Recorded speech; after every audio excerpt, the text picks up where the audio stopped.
굉장히 궁금해지네요. 좀 지켜봅시다. 하반기 주식, 부동산.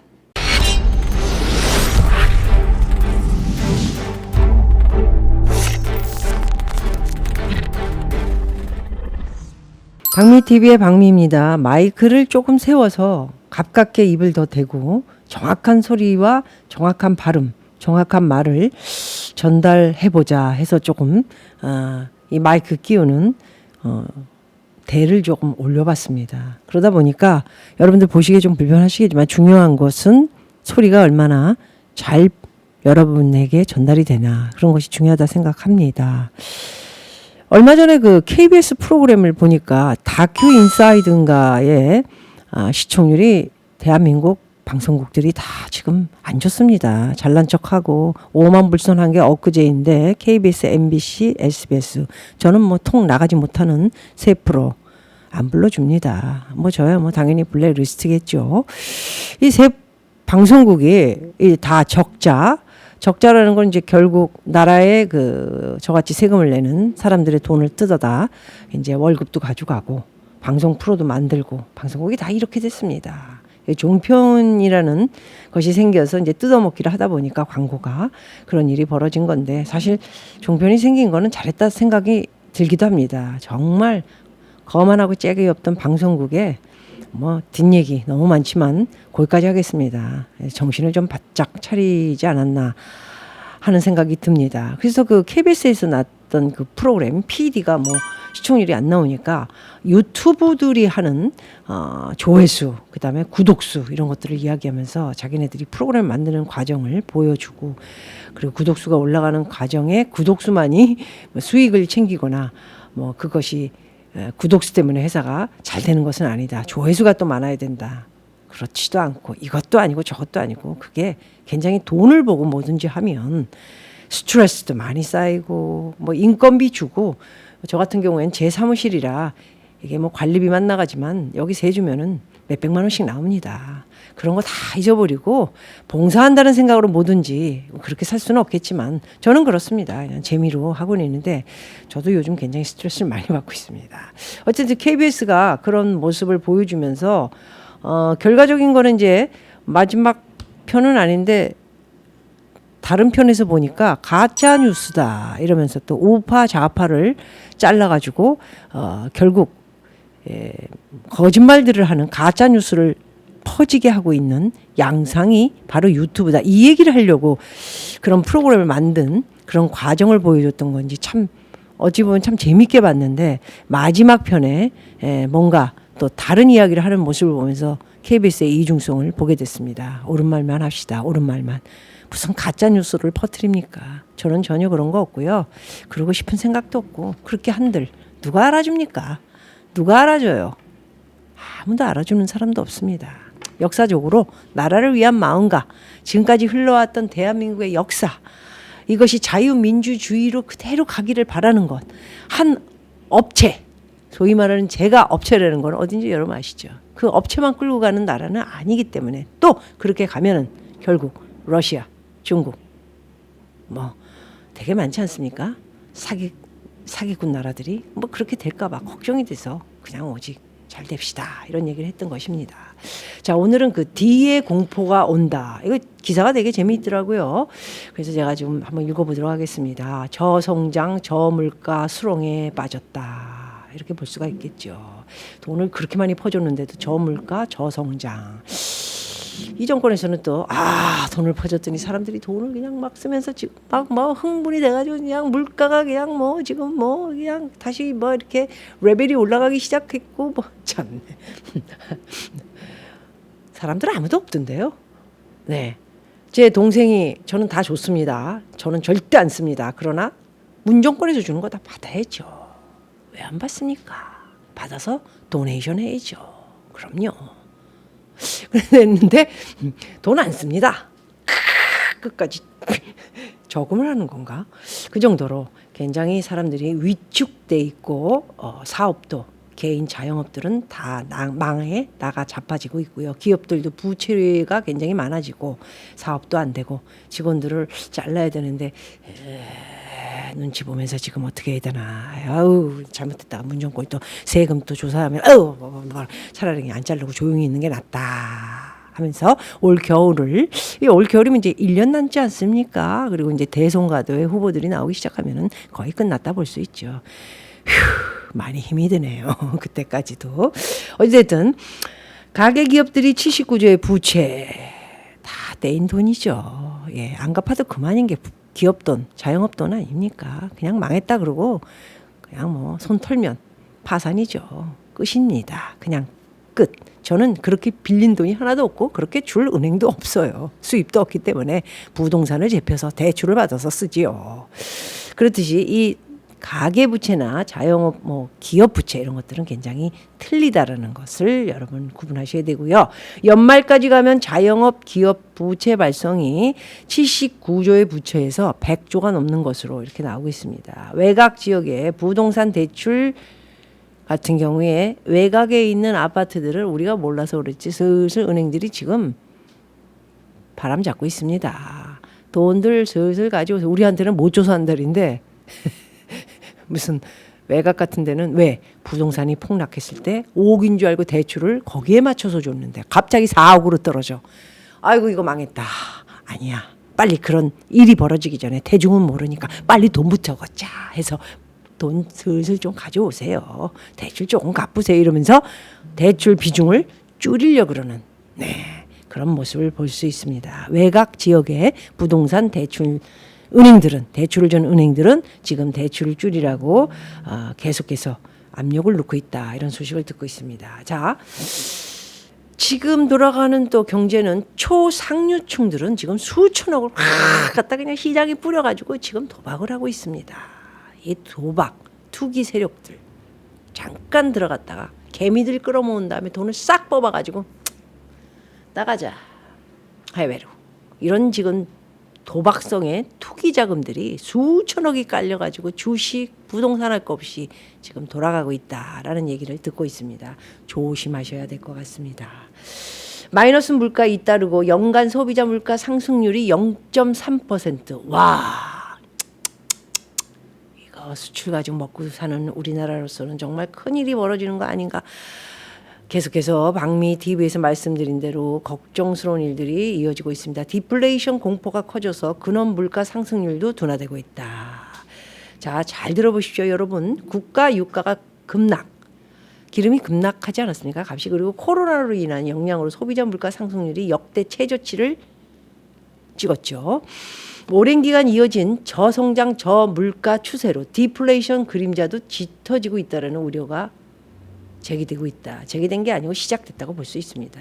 7일 한국은행에 따르면 올해 연간 소비자 물가 상승률은 전년 대비 0.3%로 지난해 0.4%보다 1.1포인트 낮아질 것으로 전망된다.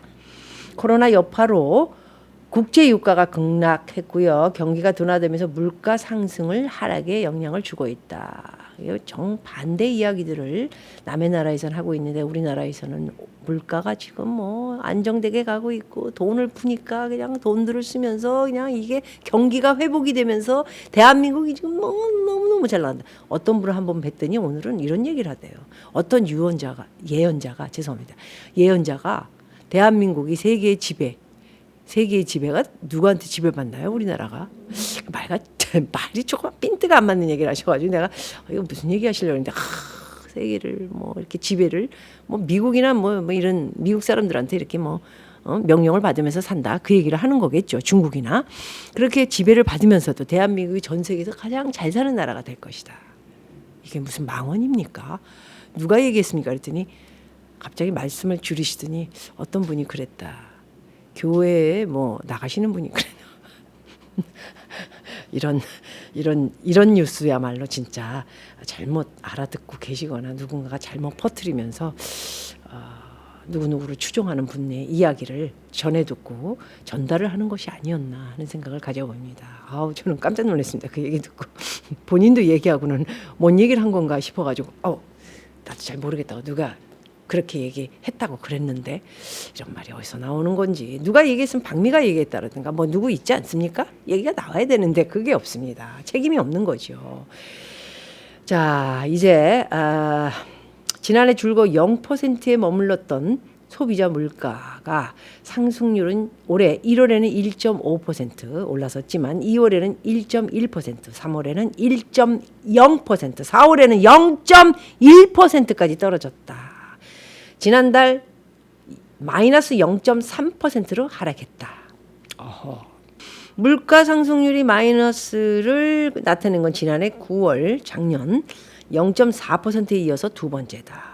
업계에선 저성장의 저물가까지 덮치면서 디플레이션의 공포도 커지고 있다는 우려가 나오고 있습니다. 근원 물가 상승률도 지속 둔화하고 있어서 근원 물가는 물가의 기조적 흐름을 살피기 위해 일시적 충격에 따른 물가 변동분을 제외하고 산출. 무슨 말인지 아시겠습니까? 예? 물건은 많이 있는데 살려는 사람이 없다 보니까 물가가 떨어지면서 물가만 떨어지겠습니까? 이런 것들이 떨어지기 시작하면 주식도 떨어지고 부동산도 떨어지고 굉장히 어마어마한 돈들이 들어가 있는 이런 것들이 전부 디플레이션, D에 대한 공포로 인해 마구마구 떨어지고 있다라는 말씀을 지금 드리고 있는 것입니다. 다만 정부와 한국은행은 디플레이션 우려를 경계하고 있다. 디플레이션 우려 경계 겁이 나겠죠. 이거를 만일에 이 통계나 여러 가지 이 세계적인 이루어지고 있는 경제 이야기를 제대로 우리에게 알려준다면 무슨 일이 벌어질지 주식도 투자 안 하고 부동산도 올스톱이 되고 뭐 이러면 세금도 부동산으로 걷는 세금이 어마어마합니다. 이제 곧 7월 9월 아우 죽겠다 진짜 아우 뒷골이야. 정말 장난 아닙니다. 7월 9월에 지금 재산세 내야 됩니다. 집세도 안 들어오고 뭐 유튜브라고 맨날 적자고 저 지금 대출 받아서 써야 됩니다. 물론 뭐 마이너스도 있고 통장 저 있습니다. 그거 받아서 굉장히 쓸 때 많아졌습니다. 지금 뒷골이 쑤시는데 정부와 한국은행은 디플레이션 우려를 경계하고 있다. 말하기가 거북하고 두렵다. 이런 얘기죠. 마이너스 물가를 나타낸 건 코로나19 여파로 수요 축, 물가 압력이 약해진 가운데 사려는 사람들이 별로 돈을 안 쓰는 것이죠. 국제 유가가 폭락한 영향이 크다는 것이다. 물론 그것도 있겠지만 수요축 요인보다는 공급 요인이기 때문에 디플레이션이라고 판단하기에는 부적절하다. 이런 말을 하는 거죠.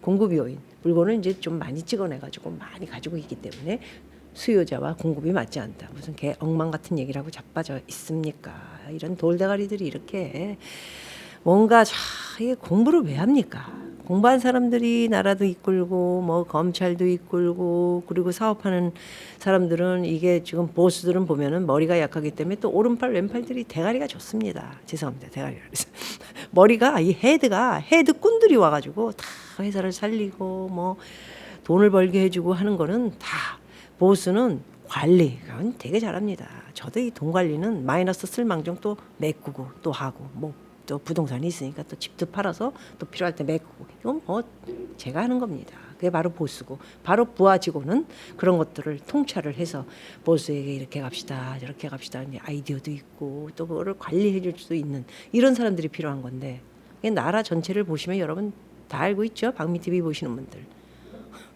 지금 나라를 운행하는 게 아니고 나라 돈을 빼먹고 지네들이 돈을 펑펑 쓰면서 갈 때까지 가자 이러고 있는 꼬락서니를 보면서 정말 하루하루가 재수없다 이런 생각이 들고 있습니다.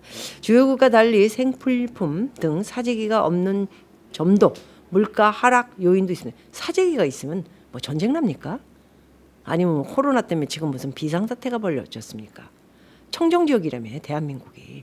그런데 왜 이렇게 많아졌어 코로나가? 구라방 치는 것도 하루 이틀이지. 죄송합니다. 구라방. 거짓말 치는 것도 하루 이틀이지.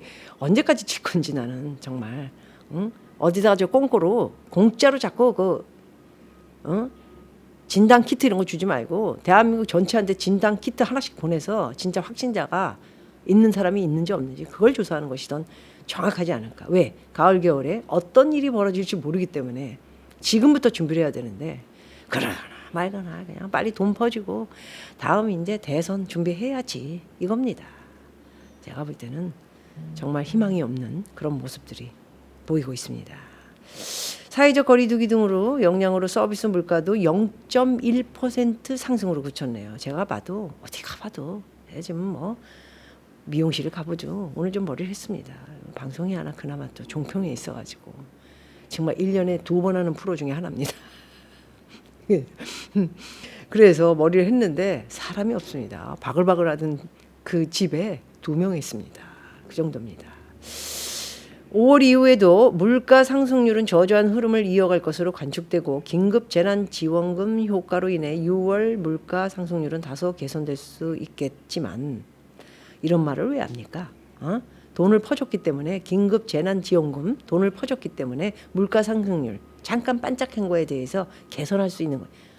뭐든지 뭐 하는 거 보면은 우리 아버님이 그 보면 돈 계산 없이 그냥 노름하고 도박하면서 그냥 대때 그냥 그때 돈 조금 벌면 그 노름해서 따면은 그거 가지고 생활하고 뭐 이러다가 또 돈 떨어지면 누구 또 뭐 엄마한테 뭐 그냥 막 혼내가지고 또 돈 가져오라 그래서 빚내 가지고 오고 이런 살림살이를 지금 이 나라 자체가 그렇게 운영이 되고 있다고 보시면 됩니다. 하루살이.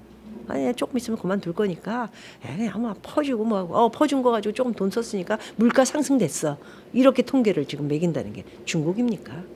중국이에요. 우리가 지금 아직 중국 안 갔습니다. 하여튼 모든 것이 굉장히 위축되는 상황이다. 이렇게 여러분들에게 말씀드릴 수 있을 것 같고요. 중국 같은 경우에도 여러분 잘 기억하셔야 됩니다. 중국은 망합니다. 13억 인구 중에 6억 명이 헛 우리나라 돈으로 17만 원이 가져가는 월급입니다. 6억 명이. 나머지는 뭐 나라에다가 이름만 대고 해외에 빠져나간 사람들이 1억에서 2억 명이라고 치면 또 나머지는 뭘까요? 이게 전부 중국은 날림입니다. 여러분 날림이라는 말 아시죠? 중국은 저는 곧 망하면서 북한도 중국이 없으면 북한이 어떻게 살아갑니까? 뭘해서 먹고 살고 뭘해서 뭐 합니까? 조금씩 동양 해주니까 먹는 거 아닙니까?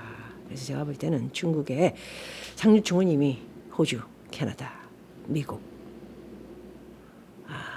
뭐 좀 있습니다. 이런 쪽으로 다 이민을 가서 이미 자리를 다 잡았고요. 제가 본 증명인이기도 합니다. 이런 지금 상황에서 하여튼 우리나라 디플레이션에 어디까지 지금 이어지면서 올 하반기 디공포에 취해진 대한민국 굉장히 궁금해지네요. 좀 지켜봅시다. 하반기 주식, 부동산 조심하십시오.